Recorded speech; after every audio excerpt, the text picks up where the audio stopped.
અયોધ્યાના નિજ મંદિરમાં પ્રભુ શ્રી રામલલ્લાની પ્રાણ પ્રતિષ્ઠાને લઈ સૌ કોઈ આનંદ ઉમંગમય હોય, જાણે કે દીપાવલી હોય તેમ ચારેકોર દીવડા, દિવ્ય રંગોળીઓ તેમજ ફટાકડાની આતશબાજીઓ અને પ્રભુ શ્રી રામને વધાવવા ઠેર ઠેર મંદિરો પણ શણગારાયા હતા.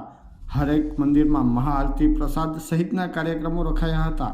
ત્યારે અમરેલી શહેરના લીલિયા રોડ દાદા ભગવાન મંદિર પાસે જય વેલનાથ સમાજ સેવા ટ્રસ્ટ દ્વારા પ્રભુ શ્રી રામલલ્લાની દિવ્ય આરતી કરવામાં આવી હતી. જય વેલનાથ સમાજ સેવા ટ્રસ્ટના રમેશભાઈ મકવાણા સહિત સની ડાબસરા, મુનાભાઈ રાઠોડ, શૈલુભાઈ રાઠોડ, હરેશભાઈ સોલંકી, તુષારભાઈ માંડલિયા, જયેશભાઈ ડાભી, ભૂપતભાઈ માંડલિયા, શૈલેષભાઈ ચૌહાણ, રતિભાઈ ચૌહાણ, અનિલભાઈ રાધમપરા, ચિરાગભાઈ ચાવડા સહિતની સમગ્ર ટીમે આ દિવ્ય આરતીનો લાહવો લીધો હતો.